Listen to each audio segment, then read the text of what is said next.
Olá, pessoal. Bem-vindos de volta. Essa é aquela tão prometida e sonhada, né? Aula sobre o método de mínimos quadrados, né? Nossa primeira abordagem que realmente faz análise de dados, né? Então, isso aqui é realmente muito útil e você vai usar isso não só na física, né? Toda essa parte de data science, de big data, blá, blá, blá, no fim das contas, é só um jeito moderno que o pessoal da computação chama, que os estatísticos chamam de inferência, né? Então, a ideia continua sendo, a partir de um conjunto de dados, um conjunto de medidas, né, os dados, você obter uma informação a respeito do comportamento do sistema. Aqui, para nós, no caso, é o sistema físico. E o que o método dos mínimos quadrados nos dá, ele é baseado numa grande hipótese, que é a hipótese de maximização da verossimilhança. Isso, resumindo, significa dizer para você que, olha, eu não sei o que acontece no experimento, pode acontecer A, B, C, D, flutuações, erro sistemático pode estar agindo, erro estatístico de várias formas pode estar agindo também, mas eu vou assumir que aconteceu o que era mais provável de acontecer, tá? Desvios dessa normalidade acontecem? Com certeza, o tempo todo. Porém, no limite de grande número de medidas, essas flutuações da normalidade não acontecem o tempo todo, senão elas seriam a normalidade. Então, no limite de grande número de medidas, você acaba descrevendo de forma acurada, né, exata, correta, o seu sistema. Então, tudo é baseado no aconteceu o que é mais provável que vai acontecer. A partir dessa hipótese, que é uma hipótese não muito estranha, né? Uma hipótese fácil de entender, que ela faz sentido no limite de grande número de dados, né? De grande número de medidas, todo o resto fica já determinado, né? A gente cria aqui um método, um estimador chamado Q quadrado, e através desse estimador, a gente consegue determinar os melhores parâmetros para a reta, né? Lembra que a gente determinava lá S, a lei de potência de T, era igual a K, E elevado a N. Então, se o sistema físico é descrito pela lei de potência,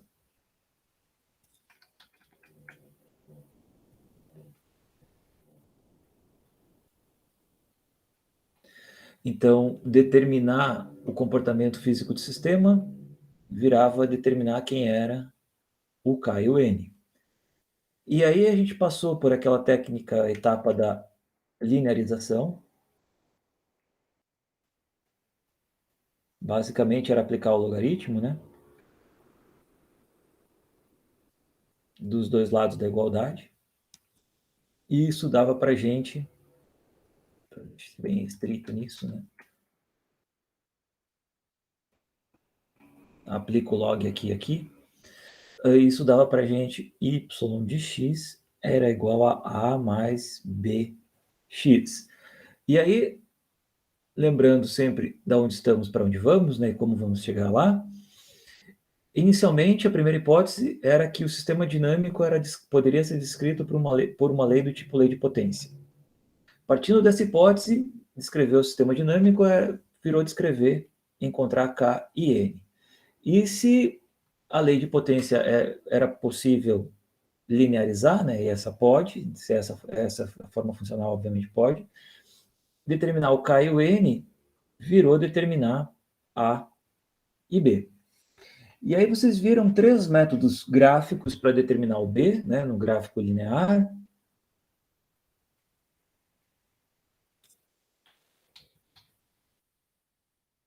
Para determinar o B, nós vimos que do gráfico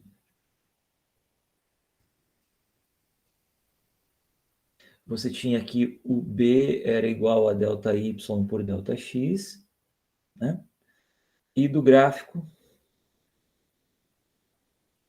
log, você também tinha que o B era ΔY', Δx'. Eu deixo para seu critério aqui revisar a matéria e lembrar o que muda de um caso para o outro, porque aqui no papel log ainda eu posso usar essa ideia de coeficiente angular da reta ser ΔY por Δx, mas lembrando o que tem de igual e o que tem de diferente quando você está fazendo um gráfico no papel linear, né, usando a régua, ou quando está usando o papel log. Tá? Então não é exatamente a mesma coisa, tem um detalhe que faz toda a diferença.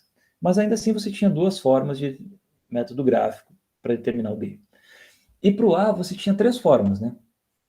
Vou chamar essa aqui o papel linear, o gráfico linear 1, o gráfico log 2. Para o A você tinha 1, a forma 2, mas tinha uma terceira forma que era quando era a transformação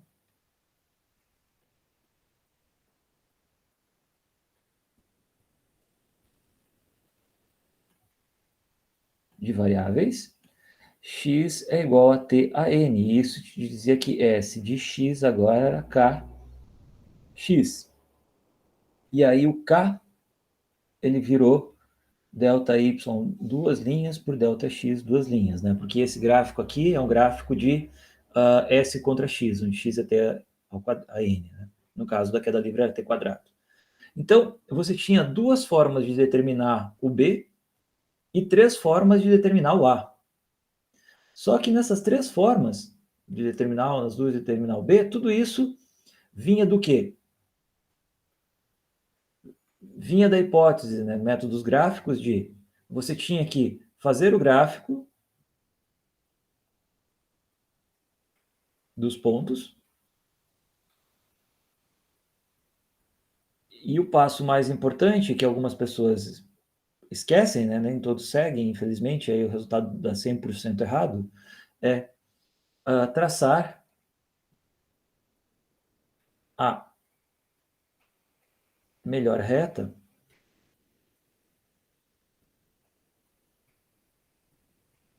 para o conjunto de dados. Então, tudo dependia dessa melhor reta.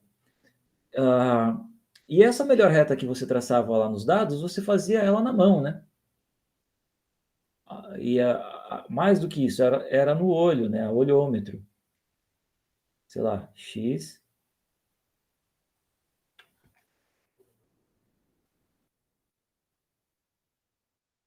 Y de X.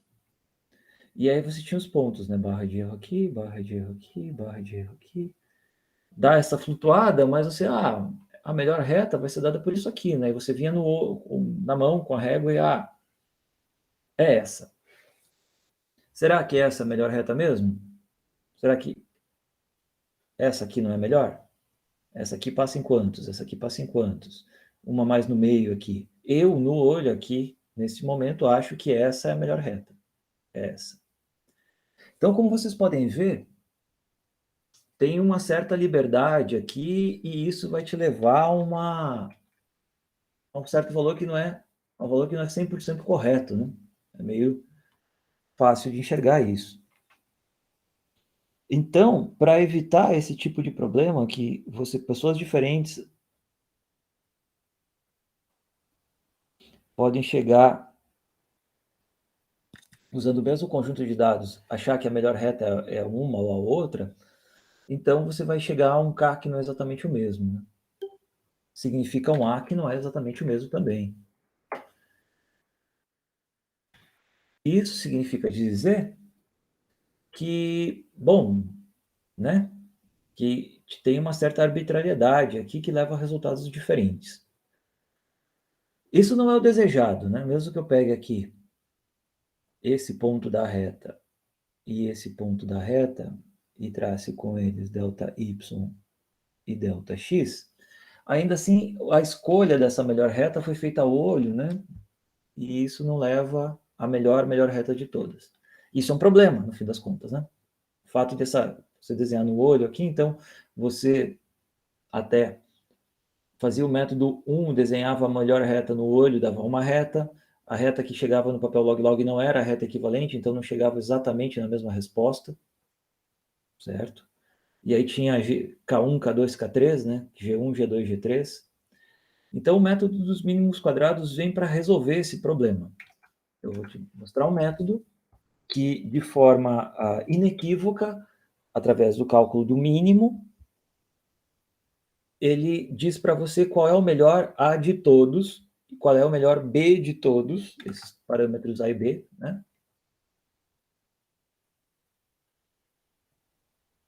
Para a melhor reta de todos. Ou seja, partindo do que está em azul. O que está em azul são os dados, é aquilo que a gente mediu.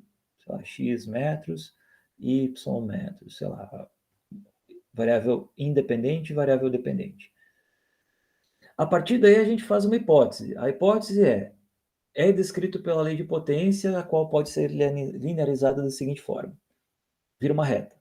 Então, resolver o mundo, ou seja, determinar o comportamento do sistema através desses dados, que são as barrinhas em azul, virou encontrar o A e B da reta. E aí, em vez de fazer um método gráfico, a gente vai encontrar o melhor A e o melhor B através do método dos mínimos quadrados. Nós já vamos fazer isso, só a última coisa que eu quero dizer antes de nós começarmos a trabalhar com o método é que assumir que é uma reta, ou que é, em último caso, a lei de potência, é a nossa hipótese de trabalho, é por nossa conta e risco. Nós estamos assumindo que o comportamento do sistema é dado por esta equação. Tá? Isso é o método dos mínimos quadrados não vai dizer para você qual é a forma funcional. Ele precisa que você diga, olha, a forma funcional é essa, ela depende desse parâmetro e desse parâmetro, tá bom? Então, para esses dados e essa forma funcional e esses parâmetros, o melhor valor possível para os parâmetros são esses que o método dos mínimos quadrados dá. Ok? Mas isso não quer dizer que se você colocasse S' de t igual a cosseno de t, k cosseno de t, estou chutando aqui, isso não descreveria melhor os dados. O método dos mínimos quadrados não diz se a função é t elevado a n ou cosseno de t ou raiz de t, o que você quiser. A partir da sua hipótese a respeito de qual é o comportamento, ele te diz qual é o valor dos parâmetros. Só isso, ele não faz mágica, tá? Então, agora, como que funciona esse método, então? Supondo um conjunto de dados e que a função que descreva esses dados seja linear. Já vamos direto para a função linear. F' de x é ax mais b. Tá? Note que, infelizmente, o livro inverte a notação, então nós temos que seguir o que está lá e invertemos a notação. Ax mais b. O que a gente viu no método gráfico era A mais BX. Inverteu A e B, vocês já sabem, dá tudo errado. Tá bom? Então você tem que ser. Não importa o que você chamar, você poderia chamar de C e D, ou E e F, ou P e Q, não importa. Mas você tem que saber que esse coeficiente que acompanha o X, o que ele é, e o coeficiente solto aqui, o que ele é. Coeficiente angular, coeficiente linear. O nome da letra pode ser qual for, mas você não pode se confundir as coisas, tá? Não confunda as coisas. Então, suponha que os dados sejam esses que estão aqui, com as barrinhas de erro, e a função seja essa retinha que está aqui. Então, eu tenho duas coisas nesse gráfico. Primeiro, eu tenho os pontos, cuja coordenada é x, y, y, i. Isso me dá o ponto com a barra de erro, mas aqui está mostrando só o ponto, então é o ponto x, y, i. E eu também tenho a função, que vai ser xi, f de xi, o y de xi, que é xi, axi mais b. Ou seja, para esse valor xi, eu tenho ponto em yi, dado, e eu tenho o valor teórico, que é onde a função teórica passa, onde que a reta passa. Veja que está aqui desenhado, talvez se eu fizer assim. Talvez não, com certeza assim vai dar para ver melhor. Olha só. Então, o ponto, esse ponto, esse ponto, esse ponto, esse ponto são os pontos experimentais, é o que você mediu. E a linha reta, obviamente, é o seu modelo teórico. A, x, i mais b. Então tem uma diferença, né, entre o valor teórico esperado e o valor medido. O valor teórico é esse ponto aqui, a, xi mais b, e o valor medido é esse ponto, ok?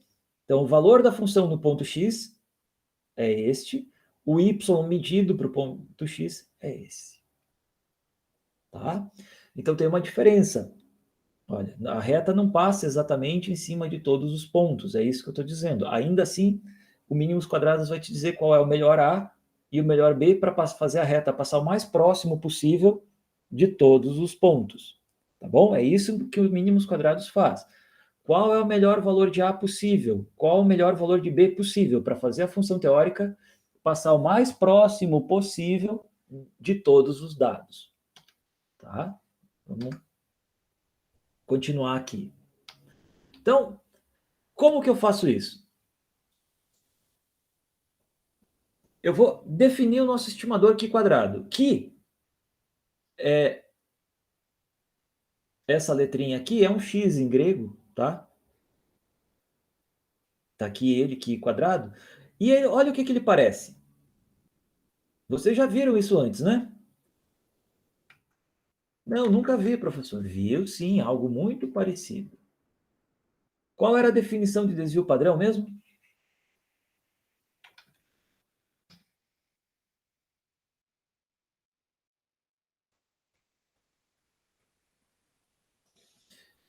Sigma é igual a quem, né? Em relação à variável x. Xi menos x médio.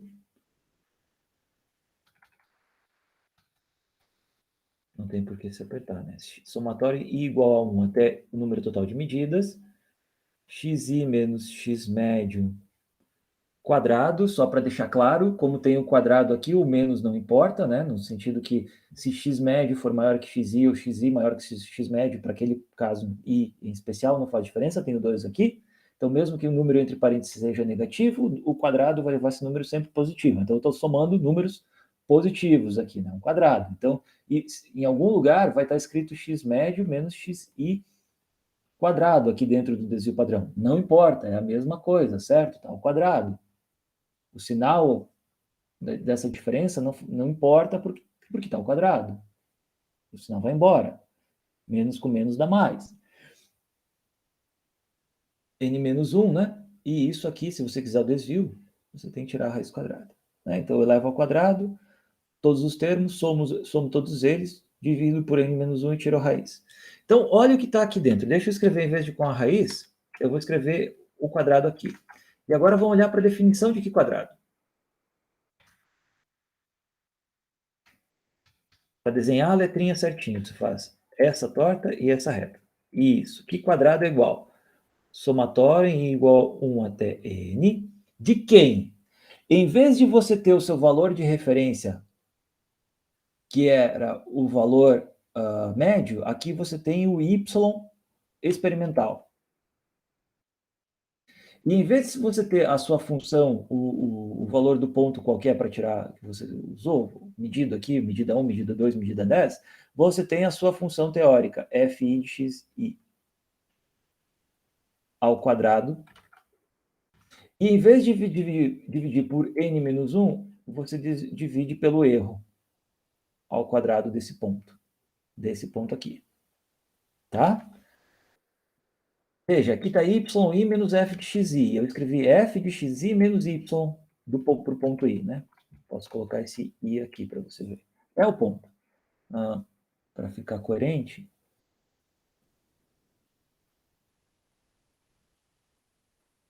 f de xi menos yi experimental. Então, o i está embaixo em todo mundo agora. Tá? Esse é o valor do ponto medido e esse é o valor calculado. Então, o que eu estou levando em conta, no fim das contas, é, como a gente tinha visto, essa diferença aqui.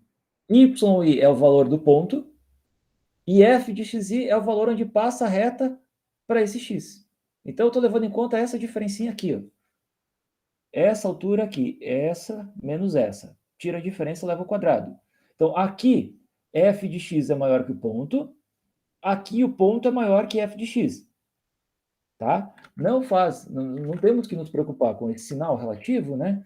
Porque está ao quadrado. Só para, de novo, deixar bem claro que estava com essa dúvida, tem um quadrado aqui. Então, notaram a semelhança? Em vez de eu dividir por n menos 1, aqui eu divido pelo erro total. Mas a ideia é a mesma, lembrando que isso aqui é o estimador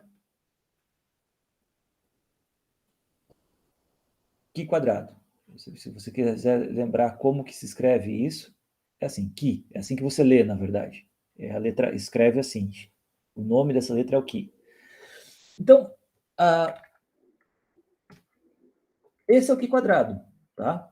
Isso vale, ó, que é o que está escrito aqui, fica como tema fazer a lição de casa da parte de estatística, lê um pouquinho lá na apostila, você já tem esse material todo, e vê que essa hipótese, o nosso estimador Qi quadrado, segue essa definição se estamos tratando de dados gaussianos.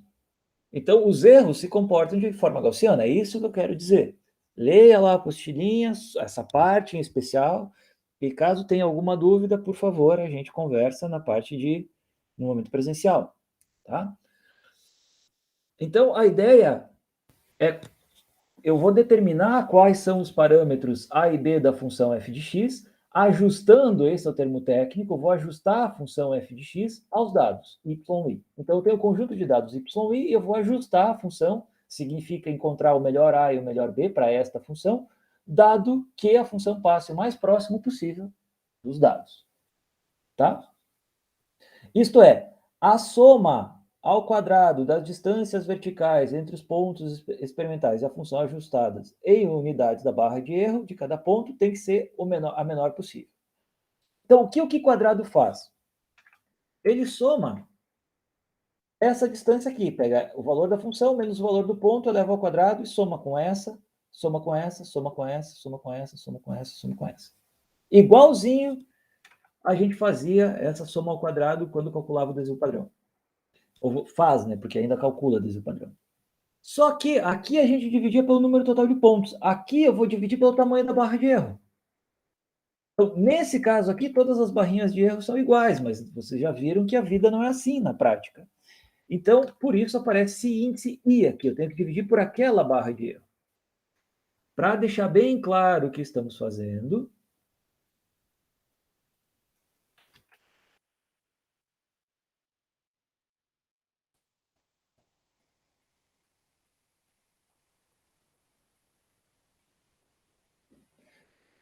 estes são os pontos, erros diferentes, né? Depois eu vou falar sobre como que rebate erro, né? Isso é muito importante. A melhor reta possível, na verdade, só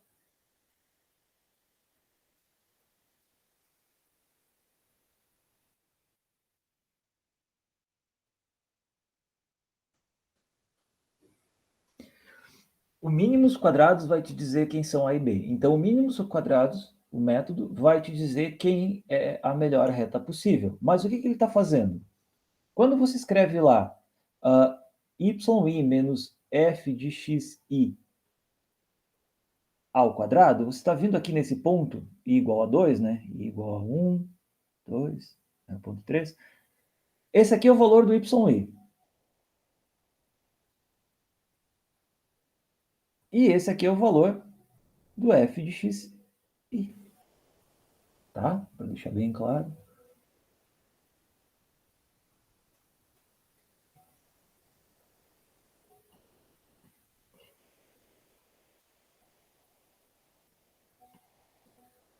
Não gosto.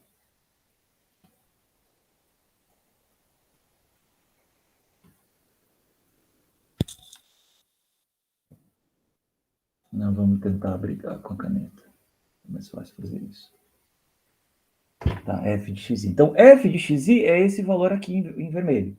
E o yi é esse valor em verde. Então, a diferença é essa. yi menos f de xi. É essa alturinha aqui. A diferença... Peraí. É essa diferença aqui. Esse é o valor que está dentro do parênteses aqui. Eleva ao quadrado. Por quê? Porque aqui vai ter uma que passa abaixo, outra que o ponto passa acima e por aí vai.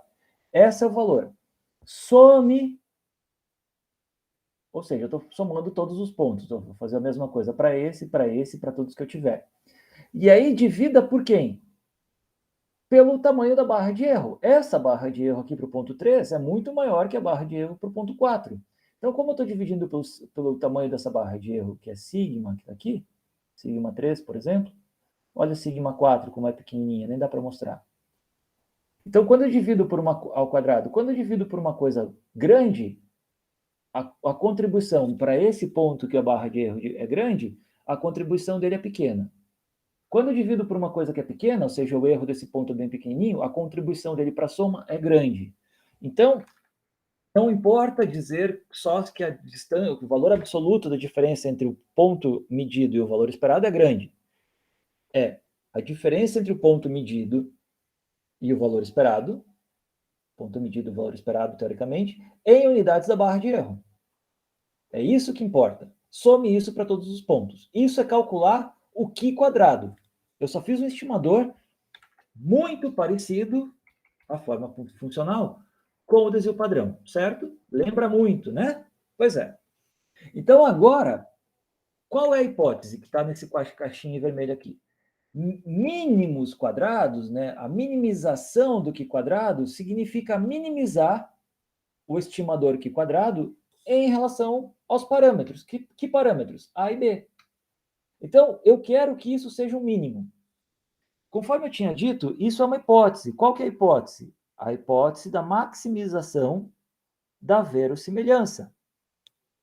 Significa dizer que para um limite grande de número de pontos experimentais, aconteceu o que é mais provável. Maximizar a verossimilhança quer dizer, quanto maior a verossimilhança, mais vezes aconteceu o que era mais provável de ter acontecido. Isso é equivalente a minimizar o Q quadrado, ou seja, a distância entre o ponto experimental que você mediu e o valor teórico que você esperava, quando calculada dessa forma aqui em unidades da barra de erro, tende a ser o menor possível, para o melhor valor de A e para o melhor valor de B. Então, como você vai minimizar, vocês devem estar lembrados lá da aula do cálculo, minimizar significa derivar igual a zero. É o mínimo. Então, você olha a segunda derivada, vê que isso é uma parábola, então é um ponto de mínimo, voltada para cima, então o ponto de derivada igual a zero é um ponto de mínimo. Ok? Muito bem. Então, eu vou encontrar, olha só, quando eu derivo esse cara, vamos fazer a derivada juntos, né?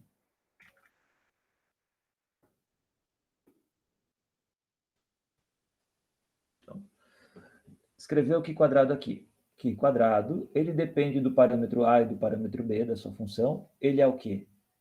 Só para deixar claro, somatório I igual a 1 até N do valor do ponto experimental YI menos o F xi quadrado sigma I quadrado.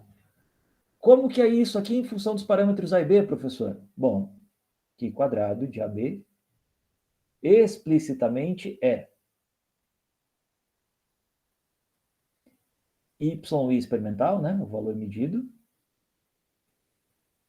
menos quem é o f de xi?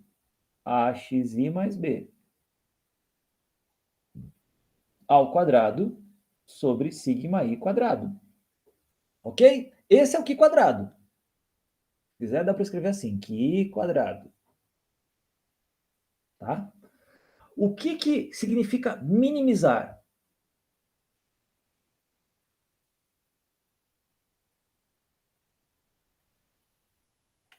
Já que vocês que viram cálculo, né?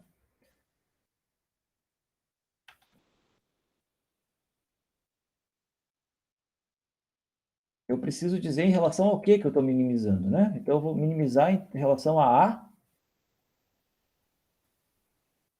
parâmetro A e o parâmetro B. Como que eu faço isso? Muito simples. Derivo o Q quadrado com relação a A, igual a zero. Derivo o Q quadrado com relação a B, ele depende de A e de B, né? Dá para escrever assim, igual a zero. Então, aqui também eu vou escrever, para ser coerente,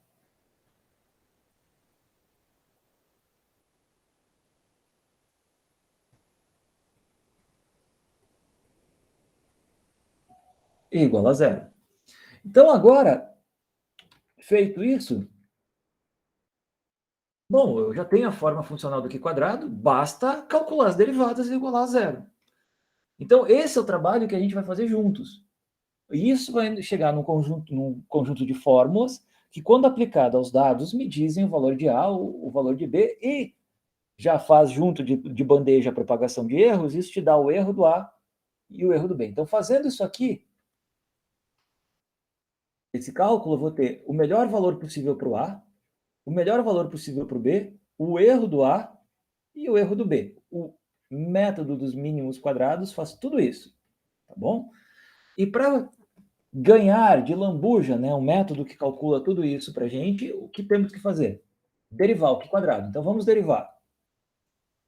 Derivada com relação ao parâmetro A do Q quadrado, já vou substituir quem é o Q quadrado. Somatório em I igual a 1 até N de quem? YI menos AXI menos B quadrado sobre sigma I. Certo, tem um quadrado aqui.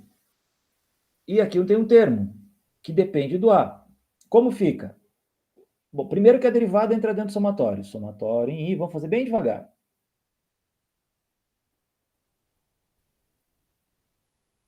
D para A de quem?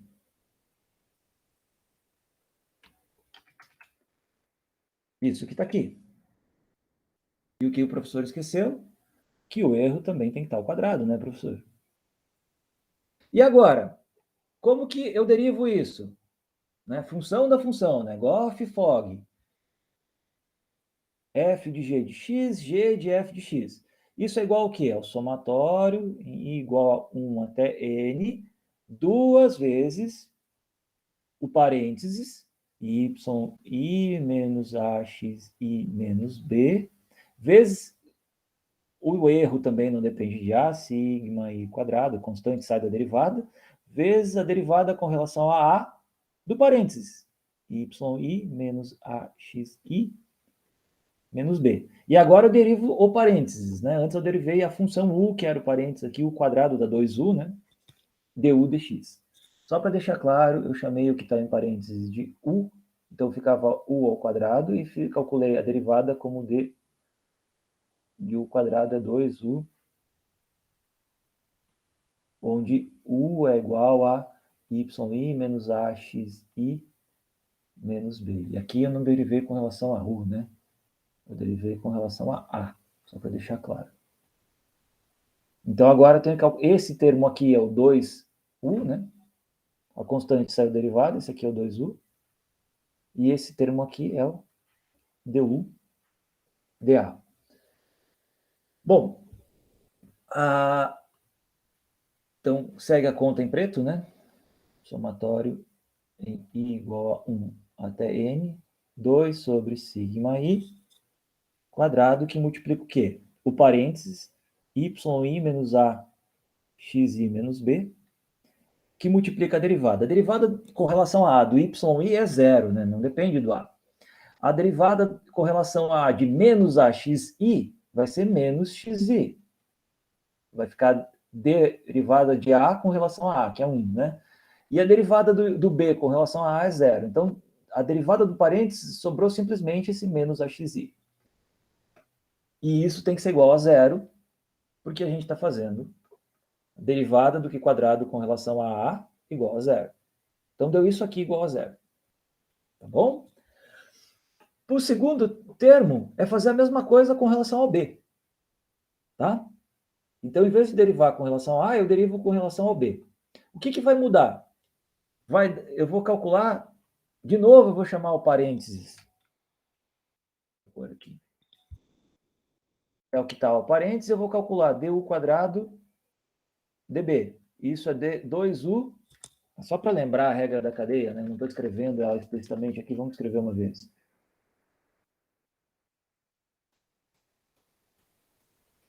Como isso vai ficar? 2u du db. Ah, eu tinha escrito. Então, como que isso fica? 2u. Se o u é o parênteses, 2 vezes o parênteses. Esse termo não mudou. A única coisa que vai mudar é que essa derivada aqui, agora eu não vou calcular ela com relação ao A, que foi o que eu calculei aqui em cima, mas sim com relação ao B. Então, isso aqui é tudo igual. A derivada com relação ao B do Q quadrado de AB, a gente já pode escrever direto que é o somatório igual a 1 até n de 2 sobre sigma i quadrado.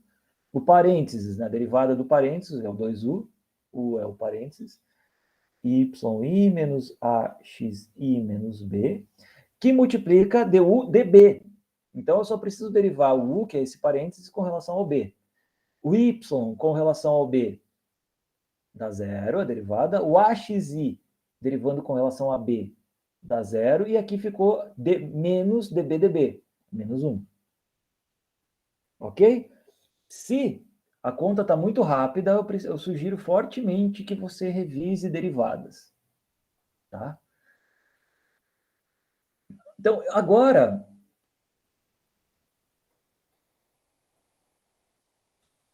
chegamos a duas equações. A equação da derivada com relação a A e a equação da derivada com relação a B. Isso me deu um sistema linear 2 por 2, né? Por quê? Aqui eu tenho uma equação, que eu vou chamar de equação 1. Aqui eu tenho a segunda equação, que eu vou chamar de equação 2. E eu tenho o parâmetro A, B, A, B. Então eu não sei quem é A, eu não sei quem é B, mas eu tenho duas equações. Então, se o sistema é duas equações, duas incógnitas, o meu trabalho está feito, é só encontrar A e B. Lembrando que isso está dentro do somatório. O 2 aqui, como tem o zero aqui, eu posso dividir os dois lados dessa equação por 2 e o 2 vai embora. Eu posso dividir os dois lados dessa equação por 2 e o 2 vai embora. O sigma i não, né? Porque ele muda para cada ponto. Nesse sentido, agora, então, basta isolar. Que termos eu vou ter? O somatório desse produto desses dois parênteses aqui, eu posso abrir, né? A soma da soma é a soma da soma. Então, a soma dos termos é a soma de cada um dos termos individualmente. Então, eu vou ter lá, somatório yi xi. Somatório yi, desculpa, somatório yi xi. Somatório de axi quadrado. Somatório de bxi. Todos esses termos eu vou ter. E aqui eu vou ter somatório de yi vezes menos 1. Somatório de axi vezes menos 1. E somatório de b vezes menos 1. Então, aplicando essa distribuição, está aqui a derivadinha.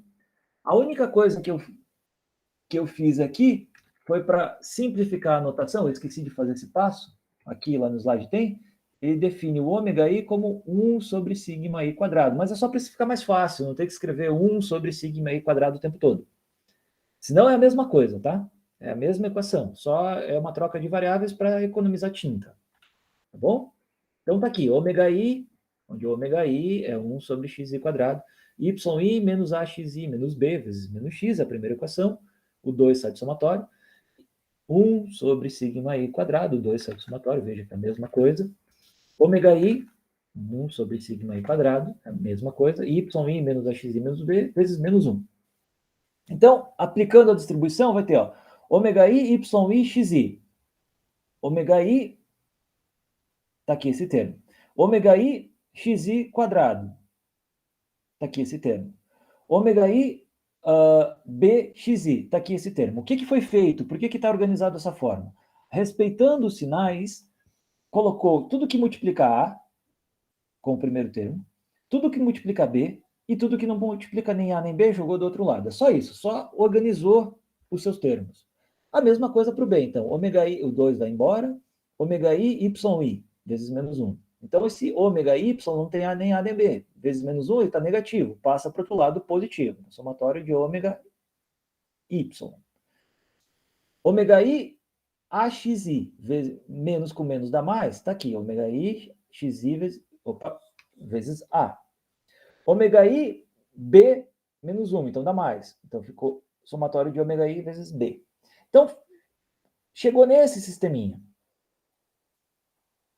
Multiplica A, multiplica B, não multiplica nada. Quanto vale A e B? Então, isso é um sistema linear 2 por 2, você pode isolar A de uma equação, substituir na outra, encontrar o B, depois volta e acha o A. Você pode usar o método que você quiser para resolver esse sistema. O que importa é que a resposta é essa. Tá? Então, essa é a famosa regressão linear. Resolvendo esse quadradinho aqui, eu deixo como exercício, refazer não só esse quadradinho, mas a conta inteira, a partir da definição do que quadrado, conferir as derivadas, chegar nesse quadradinho e resolver encontrar A igual a isto, B igual a isso. É a solução do sistema 2x2, tá? E aqui aparece esse termo delta maiúsculo, que é dado por isso aqui. Não confundir o somatório em I. Esse termo que está escrito significa isso, olha. Do jeito que está escrito no slide, somatório de ômega x, isso é equivalente a dizer somatório de igual a 1 até n de ômega i, xi. Tá bom? É só para encurtar a notação. Isto, só para deixar claro, somatório de ômega x ao quadrado é enormemente diferente, deixa eu até engrossar a tinta da caneta aqui, bem diferente, tá? Diferente do somatório de ômega i xi quadrado. Aqui, eu pego o valor do x, elevo ao quadrado, multiplico pelo ômega e somo. Aqui eu pego o valor do x, multiplico pelo ômega, somo e depois elevo ao quadrado. Então tem uma diferença bem grande, tá? Não é para... Não confunda as duas coisas, por favor. Tá bom? E como eu tinha dito, se você fizer a propagação de erro, o erro do A e o erro do B já estão aqui. Tá? Então, esse é o mínimos quadrados. Como fizemos isso acontecer? Assumindo que é uma função linear que descreve os dados, construímos esse estimador muito a lá o que quadrado, vale para quando é gaussiano, lembra muito bem o que é, ele é bem lógico, né? É a distância entre o valor esperado e o ponto medido elevado ao quadrado, dividido pela barra de erro ao quadrado. Né? É a distância entre o ponto esperado, medido, o ponto esperado, divide pela barra de erro, eleva ao quadrado, soma para todo mundo. Esse é o estimador. Aplicando a minimização, que é derivar igual a zero com relação aos dois parâmetros teóricos do modelo, você encontra um sistema 2x2 que, resolvendo, deu isso. A partir de agora, não tem mais muito o que ficar elucubrando a respeito. Está pronto, é só aplicar. Então, mínimos quadrados, para o caso linear, a regressão linear, determinar A e B, é isso. Dados que você tem, você vai precisar. Somatório de ômega i. Somatório de ômega i, yi, xi. Somatório de ômega i, yi. Somatório de ômega i, xi. Ok? Então é isso que você vai precisar fazer, calcula tudo isso, substitui aqui, você tem o valor do A, o valor do B. Sigma A ao quadrado, sigma B ao quadrado. Então, fazer a continha, eu tenho certeza que vocês conseguem. Apesar de que se o número de pontos for grande, ou se tiver lá, o que é grande? Para fazer em 2 horas, 4, 5, 6 medidas. Para fazer no relatório, 10 medidas, na mão dá para fazer, 15 medidas, somando na calculadorinha. Mais do que isso, aí você vai fazer uma planilha lá, eu posso passar a minha planilha para vocês, ou eu ensino a fazer, monte a sua planilha que faz essas somas. Tá? Não para calcular, se você joga lá nos Excel da vida, nas regras de cálculo, ele te dá um valor do A, um valor do B, mas ele não faz isso aqui. Ele estima lá de outra forma, ele nem pede qual que é a barra de erro para você. Aqui nós estamos levando em conta que pontos com barra de erro menor contribuem mais do que pontos com barra de erro maior. O Excel não faz isso, não automaticamente. Você precisa dizer para ele.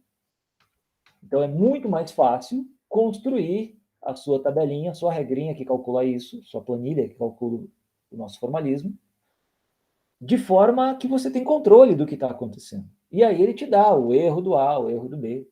Facinho. Tá bom? Então, o único caso especial que tem que é diferente disso é quando justamente todos os erros são iguais. Se o erro 1 é igual ao erro 2, igual ao erro 10, igual ao erro 1000, aí este sistema vira isso. Erros iguais em todos os pontos. Então, esse é o caso especial. Na prova lá, ou na hora de fazer um exercício, a gente passa o formulário. O que é o formulário para Lab 1?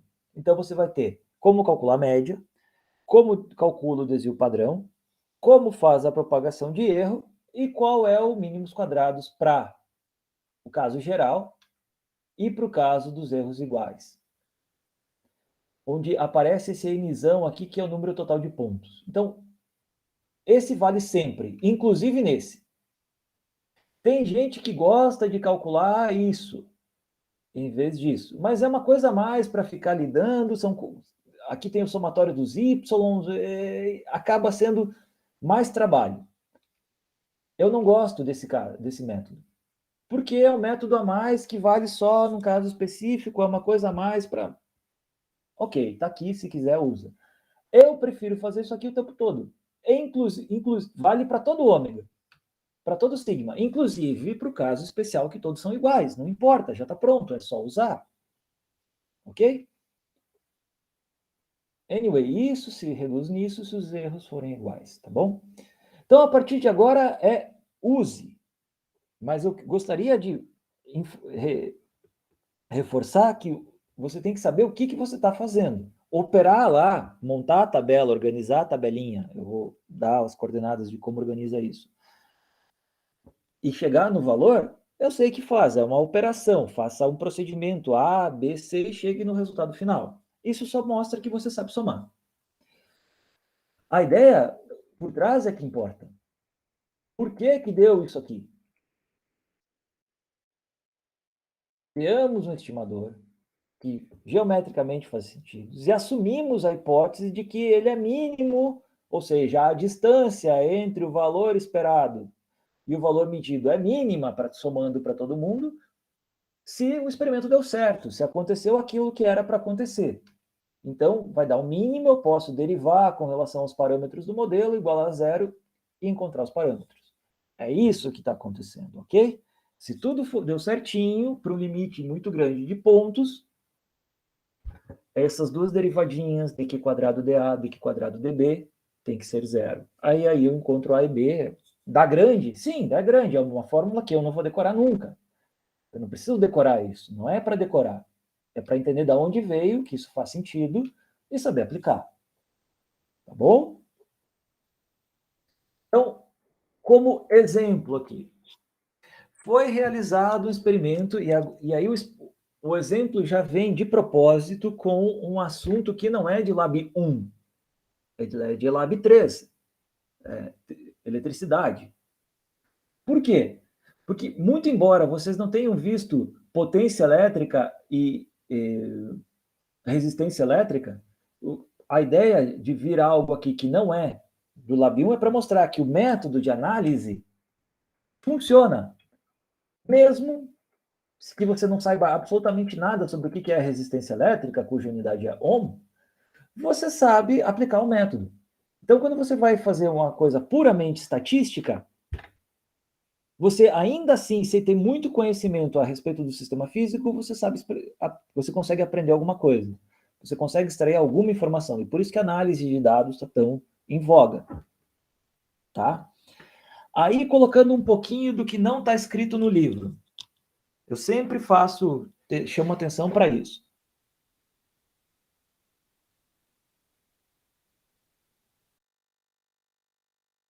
E não o conhecimento de eletricidade. Então, por que as empresas, as indústrias não são feitas só por estatísticos? Por que contrata engenheiro, contrata cientista, químico, físico, né? Pessoal da computação também? Se o que importa é o método de análise, isso é uma estatística. Veja bem, o método foi feito para você agregar conhecimento, para você agregar aquilo que você sabe a respeito do sistema físico, ou sistema químico, ou sistema elétrico, o sistema que for. Mas você vai ser especialista naquele sistema.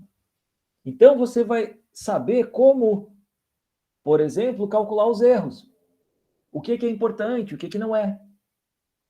Nessa hora, alguém experiente em cálculo de circuitos elétricos vai saber determinar os erros aqui com uma forma muito mais precisa, muito mais exata, do que alguém que não sabe nada e está simplesmente, cegamente aplicando o método. Ok? Então, é nessa hora que você coloca o conhecimento que você tem a respeito daquele sistema. E isso faz toda a diferença entre você chegar em 10 mais ou menos 0,1 ou 12 mais ou menos 5. Ok? Alguém com conhecimento sempre vai ter uma resposta melhor para dar. E o método permite fazer isso. Então, isso é um além de você determinar A e B de uma forma aceitável. Quanto mais você conhecer do sistema, mais você vai conseguir chegar numa resposta melhor. Você vai conseguir fazer uma experiência mais controlada. Você vai conseguir ter os dados mais acurados e saber quais erros, como levar em conta os erros. Tá? Mas mesmo que você não saiba nada, ainda assim você pode aplicar o método. Tá bom? Que é o que nós vamos fazer na sequência. Então, aqui está. O exemplo é, foram realizadas medidas da potência e da intensidade de corrente. Está aqui, ok? Potência e intensidade de corrente. Foi feita essa tabela. Na verdade, não foi intensidade de corrente, na verdade foi voltagem. Intensidade de corrente é a ampere, e aqui está potência e voltagem. Tá? E aí, olha como que o exercício é dado. Suponha que você não tenha uma calculadora científica para calcular os logaritmos disso tudo, ou seja, não dá para usar o método gráfico tipo 1, nem uma folha de papel com a escala log-log, ou seja, também eu não consigo usar o método gráfico tipo 2. Tá? Suponha só nessa brincadeira que você acabou a pilha da sua calculadora e você não tem um papel log-log. Então não dá para usar o método 1 nem o método 2. Como que eu determino o valor da resistência? Tá? Então, trace o gráfico apropriado e obtenha a reta que ajusta os pontos experimentais deste gráfico, utilizando, então, se não tem pilha na calculadora e nem o papel log-log, você pode ainda usar o método dos mínimos quadrados. Óbvio, né? Determinando o valor da resistência elétrica, isso em certeza. Escrevendo o resultado na forma padrão. Então, é potência contra voltagem, tá? Aí, seria possível obter a resistência elétrica pelo método dos mínimos quadrados sem fazer o gráfico desse tipo aqui? Essa é a pergunta de ouro da aula, tá? Mas antes de responder isso, a gente precisa responder tudo que está aqui. Para ficar claro, então, do que estamos falando exatamente? Né? A dica veio em forma de pergunta. Como que eu resolvo esse problema? Veio em forma de pergunta. Então, potência elétrica contra voltagem. Então, o seu gráfico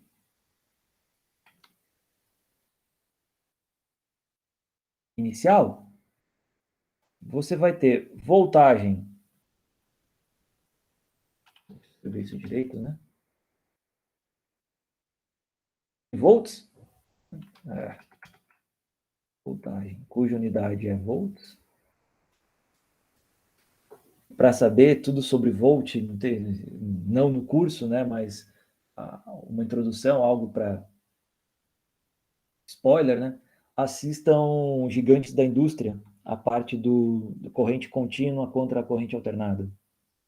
E lá ele fala um pouco também sobre a pilha, né? A pilha de volta, pilha voltaica. Por isso que a unidade de diferença de potencial elétrico é volt. Tá bom? Aqui você tem o volta, né? O volt era uma figura assim emblemática, uma figura carismática, assim que você começa a estudar a vida do cara e nossa, né, que pessoa que deu uma contribuição importante, né? Mas, obviamente, corrente contínua, né, chegava em um limite de tecnologia e vem a corrente alternada. E isso teve implicações, né? Não vou contar todo o episódio aqui. E aqui a potência elétrica e potência é watt. Então, volt e watt é o sobrenome de duas pessoas, tá? Então, não tem mais sentido, não é mais metro por segundo. Claro, se você voltar aqui, o que é exatamente da definição, você pode escrever isso tudo em termos das unidades do SI. Mas do jeito que está escrito aqui, é o sobrenome Silveira contra Oliveira. Você olha para isso e tá. Qual a intuição geométrica disso? Certo? Então, para entender exatamente, no curso de eletricidade, você vai escrever isso tudo em termos das unidades fundamentais. O que importa para nós é que vai de 4 a 100, isso vai de 20 a 100. Então, eu posso fazer 20, 40, 60, 80, 100 volts. Então, você variou a voltagem, essa é a variável independente, por isso que ela está no eixo X, e obteve a potência dissipada no resistor. Se você quiser, esse seria o esqueminha, então aqui está a bateria, e aqui está a resistência. Esse aqui é como a gente representa o R, né? Na verdade, não é uma coisa tão ondulada assim, é mais retinho. Ninguém nunca viu esse símbolo, é o símbolo da resistência. Isso pode ser simplesmente uma lâmpada ligada numa pilha, tá? E aí mede a potência que é dissipada aqui no resistor. E o eixo Y vai de 4 até 100. Então, 20, 40, 60, 80, eu vou ter que subir um pouquinho aqui. Podia ter subido junto, certinho.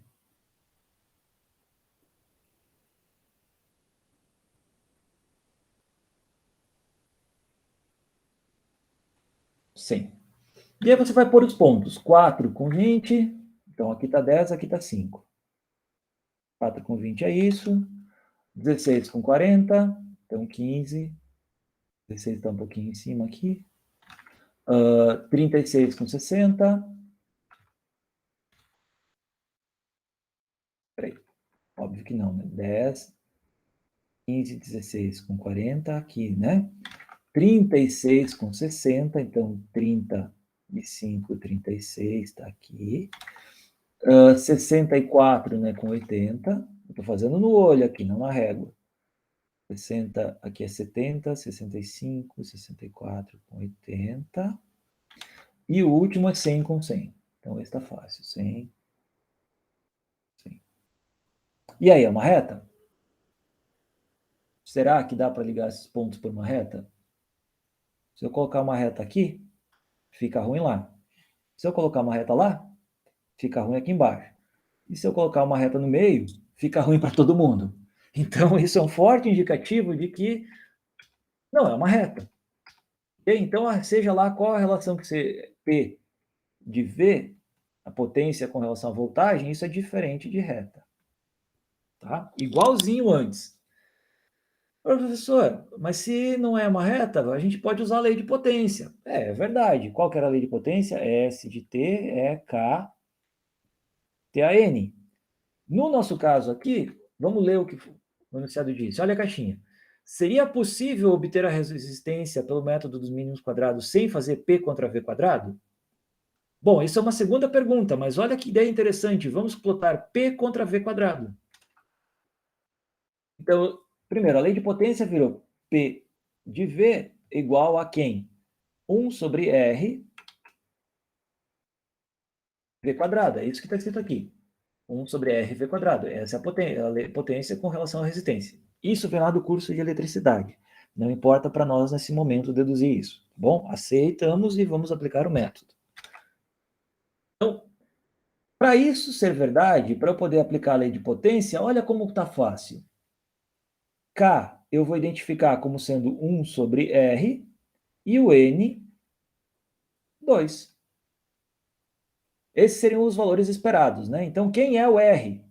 Você vai fazer o método, ele vai te dar o K, o N, e quem é o R? R é 1 sobre K, ok? Porque K é 1 sobre R. Para as equações fazerem sentido, né? Muito bem. E aí o que ele está dizendo é, olha, primeiro, quando nós calculamos o mínimo dos quadrados, nós assumimos que os dados são descritos por uma reta, AX mais B. Só que isso aqui é tudo menos uma reta, parece uma parábola, né? Eu acabei de mostrar que não dá certo pôr uma reta aqui. Então, como eu faço para usar o método que a gente construiu e que está todo pensado para ajustar uma reta? É o que está dito aqui na caixinha. Caixinha, caixinha. faço o gráfico de P contra V quadrado. Então, eu estou usando aquela transformação meio que quando N é conhecido. Então, eu vou ficar aqui P de x é igual a 1 sobre Rx, aonde x é igual a V quadrado. Não alterei, né? V quadrado, x, se x é V quadrado, 1 sobre Rx é V quadrado. É 1 sobre RV quadrado. Só que agora, o que eu tenho que... Eu tenho que olhar isso aqui da seguinte forma. Y de x é igual a AX mais B. E, opa, agora ficou fácil. AX mais B eu sei ajustar. AXI mais B. Então, o YI, o ponto I, potência I, é AXI mais B. E agora eu posso aplicar MMQ. Quando a gente começa a fazer esse tipo de exercício, de problema, o erro mais básico que pode ter é não linearizar. É tentar aplicar o mínimos quadrados direto para os pontos da tabela, sem parar para pensar que, na verdade, toda a regressão linear vale quando os pontos, a relação entre as duas variáveis, a independente e a dependente, é uma reta. E aqui não é. Ele já disse, é v quadrado. Não tem reta nenhuma. Por isso, justamente por isso é que a gente fez a linearização aqui. Ah, professor, mas essa linearização está diferente daquele método que foi usado antes, que foi aplicar o logaritmo dos dois lados. Tá, mas ela é igualzinho a linearização para o terceiro método gráfico que a gente viu lá na primeira aula, na aula de tabelas gráficos de potências, que era determinar o K quando o N era conhecido. Era exatamente essa transformação aqui. X era t quadrado, t a n. Então, agora que eu tenho uma reta, eu posso aplicar o MMQ e ele vai me dar A, sigma A, B, sigma B. É isso que o MMQ faz. Linearizou, pode aplicar o MMQ e determinar A, sigma A, B, sigma B. Nessa brincadeira, quem é o A? O A é 1 sobre R, que é o K, né? Então, você saber o A, 1 sobre R. R igual... Opa! Sigma R é igual. Essa é a pergunta que eu quero fazer. Tá bom? Então, se o A é 1 sobre R, obviamente o R é 1 sobre A. Mas e o erro? Aí eu tenho que propagar erro, certo? Você conhece o A e você conhece o sigma A. Como que eu sei o sigma R? Se R é igual a 1 sobre A. Propagação de erros. Acabou só usando isso? E o B? Não preciso nem calcular? Precisa sim. Do jeito que está escrito aqui, o B é zero, né? Então eu deveria obter, para o que quadrado está certo, que B menos sigma B menor ou igual a zero, menor ou igual a B mais sigma B. É um teste que eu posso fazer. Se isso deu certo, quer dizer que essa história toda faz sentido. Se isso deu errado, eu não obtive isso, aí é um indicativo de que eu preciso rever as contas. Entenderam? Então eu sempre vou calcular o A e o B. Tá bom? Entendido tudo isso, vamos passar para a etapa de continhas?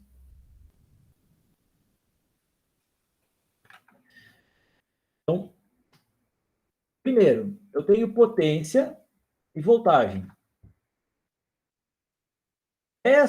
Eu vou construir aqui a super tabela que eu peço enormemente, encarecidamente, que vocês sempre façam à mão, com todo o carinho, o cuidado e a calma do mundo, para a gente entender o que está acontecendo. Então, e quantos pontos são? 1, 2, 3, 4, 5.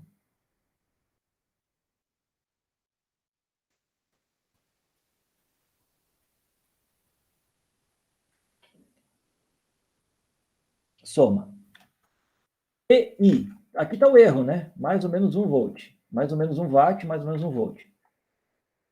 Aqui vai P1, P2, eu não vou pôr os valores. Aqui você soma, você vai ter o somatório em I de PI.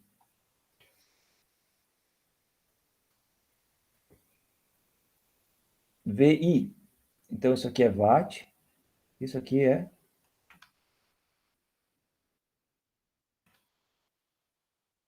volt.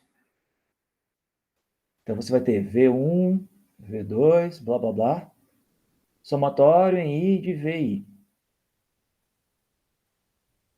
Mas eu não quero fazer o gráfico de PI contra VI, é PI contra V quadrado, né? Porque PI contra VI não deu certo, quer dizer, deu certo, mas não deu uma reta. E a transformação de variáveis diz que se eu colocar x é v quadrado, então vai dar uma reta, eu posso aplicar. Então, a próxima coluna é o VI quadrado, que obviamente vai ser em volt quadrado. Como que eu construo essa coluna? Bom, aqui vai ser V1 quadrado, V2 quadrado, blá, blá, blá. Isso vai me dar somatório em I igual a 1 até N do VI quadrado. Olha para o método. Quem é o V quadrado? É o X. Então, esse carinha aqui é o meu somatório, I igual a 1 até N de X. X não aqui. X quadrado. Quem é esse aqui? É o somatório do PI. Mas quem é o PI? É o Y. Somatório de I igual a 1 até N de YI. Esses dois somatórios eu preciso para calcular o mínimo quadrado. Somatório.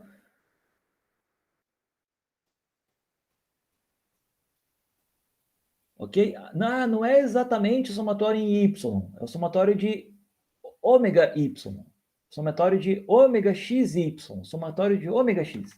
Então, a próxima coluna é o ômega. Quem que é o ômega?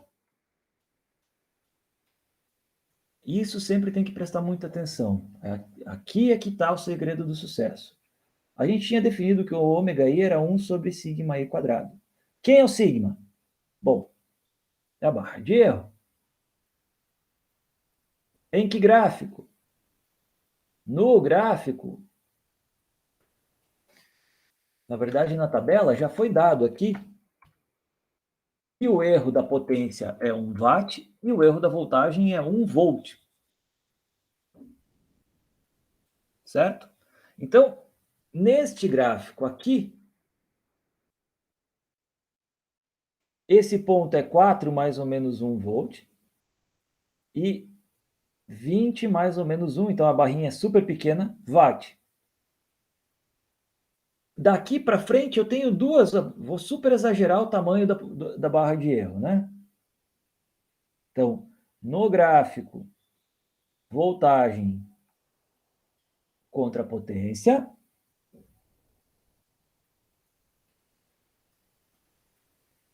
sigma P, e aqui eu tenho sigma V.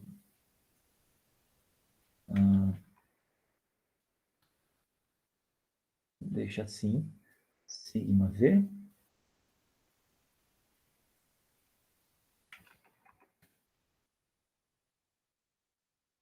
Sigma P.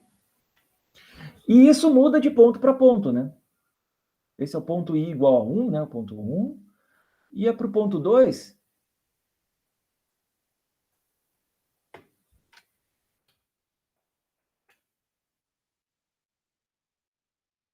E o sigma P2. Quem é o sigma P2? É a diferença entre essa altura e essa altura, né? Quem é o sigma V2? É a diferença entre isso e isso. Ok? Ó, a diferença, né? Barrinha de erro. Ou seja, essa altura você já sabe como calcular.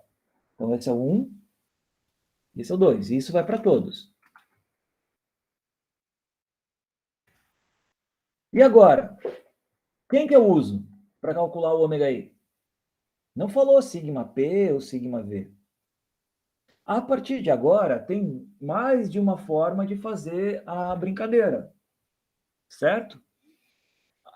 Primeira aproximação. sigma V igual a zero.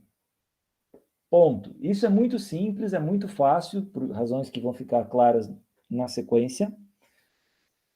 Desprezar o erro no V e usar só o erro no P é uma das formas possíveis de seguir. Então, nesse caso, o ômega i é 1 sobre sigma pi quadrado. E aí você faz a tabela aqui na sua tabela. Ômega i quadrado. Desculpa, ômega i. E soma. Ômega 1, ômega 2, até o final. Tá? Só que note a sutileza do processo. Nós não vamos fazer um gráfico de P contra V. Nós vamos fazer um gráfico para poder aplicar o mínimos quadrados, usar uma reta, é P contra V quadrado, que é X, né? Então, o erro no P continua lá. Coerência nas cores aqui. E o erro no V? Se está ao quadrado. Bom, aí, como que eu transfiro o erro daqui para cá, né? Primeira coisa. Então, esse ponto aqui, olha o trabalho que dá. É um monte de continha, mas é um monte delas. Então, esse ponto aqui é o sigma. Desculpa. O ponto é o V1. Esse ponto é V1 mais sigma V1. E esse ponto é o V1 menos sigma V1. Certo? Aí eu tenho a barra de erro. V1 é o pontinho experimental e a barra de erro vai de vai V1 mais sigma V1 e V1 menos sigma V1. Aqui e aqui. Como que eu transfiro isso para cá? Esse ponto virou V quadrado, óbvio, né? V1 quadrado. E esse que está aqui? É V1 mais sigma V1 quadrado. E esse que está aqui? V1 menos sigma V1 quadrado. Ok? Aí eu preciso fazer isso para todos os pontos. Aí eu vou ter o desenho das barras de erro certinhas. Eu só estou desenhando, você tem que calcular. Por quê? Porque aí eu posso levar finalmente em conta o erro no V.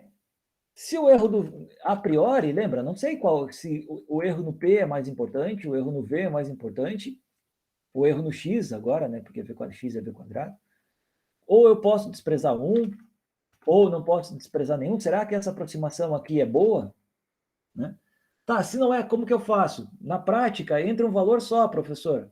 E agora? Tá, eu fiz esse cálculo aqui para todos. E agora? O que eu faço com isso? Então, a técnica, uma possível segunda aproximação menos severa, menos drástica do que simplesmente jogar fora, é o que a gente chama de rebater o erro.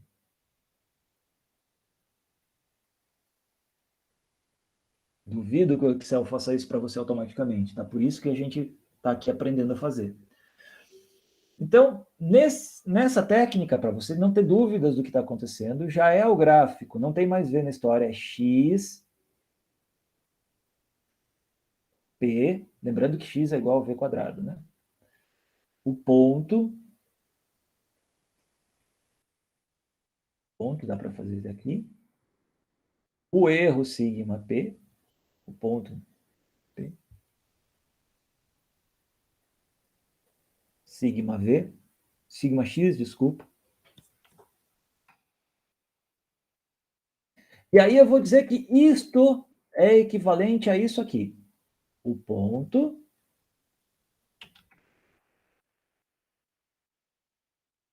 sigma P linha, onde sigma P' é o quê?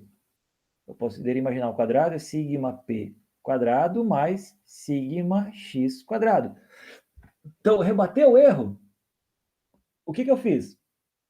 Eu somei erros em quadratura. Lembra que o erro total é o erro estatístico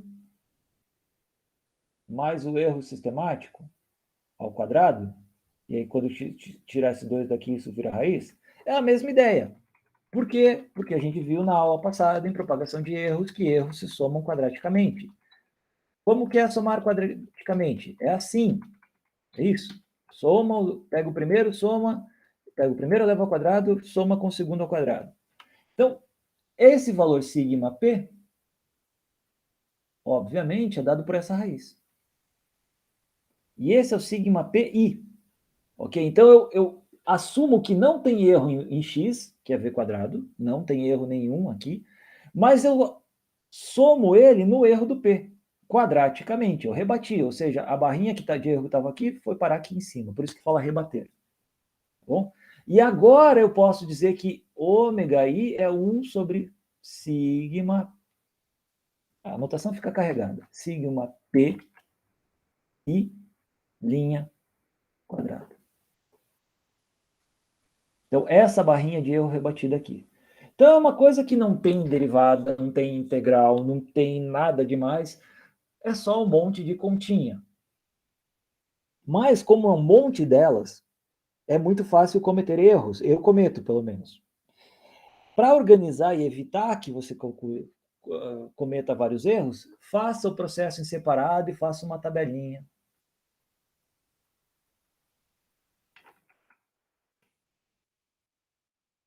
Auxiliar só com esse cálculo. E aí você vai ter, depois de rebater, isso aqui vale para o ponto I, né? I. Os ômegas I. Obteve o ômega I? Perfeito. Chegou aqui, colocou na tabela, vai chegar no somatório I igual a 1 até N de ômega I. Acabou? Não, está muito longe de acabar. O que o método pede?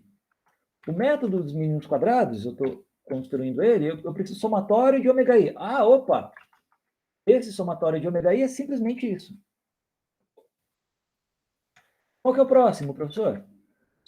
Somatório de ômega I, YI, XI. Agora eu posso fazer essa coluna. Ômega I, YI, XI. Quem é o Y? É o P. Então isso aqui vai ser ômega 1, P1, X1. Mas quem que é o X1? É o V quadrado. Igual a X1, igual a X2. Então, essa coluna que está aqui é esta vezes esta vezes esta. Faço para todo mundo. Aqui você vai ter o somatório de ômega I, YI, XI. E a mesma coisa para os demais. Quais são os próximos? Eita, reta vertical ali é chatinho para fazer. Quais são os próximos? Ômega I, YI. Próximo. Ômega I, XI. E o último. Ômega I, XI quadrado. Vai dar os somatórios aqui. Só substituir. Este número vezes este número menos este número vezes este número. É o seu numerador. Quem que é o denominador? Ômega I x quadrado. Então, é este número vezes este aqui, x quadrado, menos este ao quadrado. Substitui, tem o delta, joga lá. Então, a partir de agora, feito todas as continhas, organizadas nessa forma aqui dessa tabela, você consegue chegar no erro do A, no erro do B, no valor do A, no valor do B. Tá? Esta tabela aqui é super importante. Obviamente, se em vez de 5 pontos eu tiver 50, eu não vou fazer todas essas contas na mão, né? Eu vou criar uma planilha no Excel que faça essa tabela para mim. Ok? E é isso que eu espero no final do curso que vocês saibam fazer. Então, obviamente, eu não vou gastar aqui a aula para fazer isso, vou levar mais uma hora, mais ou menos, para fazer todas as continhas. Então, isso eu deixo já a critério terminar, que é só substituir os números. Né? Os números você já tem. Chegar no erro, no valor do A, no valor do B, no erro do A, no erro do B, e aí depois fazer a propagaçãozinha de erro para dizer que R é igual ao R médio, ou seja, o R que o mínimo quadrado te dá, mais ou menos sigma R ohms. Tá bom? Isso,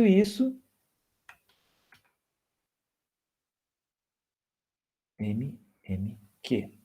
Tá bom? B tem que ser compatível com 0, né? Tal qual a gente tinha conversado aqui. Então, era isso que eu tinha para dizer. Fica, obviamente, como tema de casa, substituir os numerozinhos, já vai treinando. É bom já fazer isso. Essa seria uma questão típica de prova. 5 pontos dá para fazer em uma prova de 2 horas. Tá? Então já vai treinando e dá para fazer numa prova de 2 horas se você, obviamente, estiver habituado, treinado, calejado em fazer essas contas de forma rápida. Então, a prova mede o quanto você treinou. Também. Mede o seu entendimento, mas o quanto você treinou. Ou seja, mede se você começou a estudar na véspera da prova ou se começou a estudar agora. Tá? Nós vamos treinar, vamos fazer dois experimentos agora, antes de fazer a prova, né? Então, vai em todos os experimentos aqui para frente, e todo o Lab 2, Lab 13, e para o resto da vida, você pode usar mínimos quadrados, linearizando ou aplicando direto na reta. Bom? Muito bem, eu vou encerrar a aula por aqui, e aí qualquer dúvida, a gente, no nosso momento de dúvidas, a gente conversa, tá bom? Eu agradeço muito pela audiência e até a próxima aula.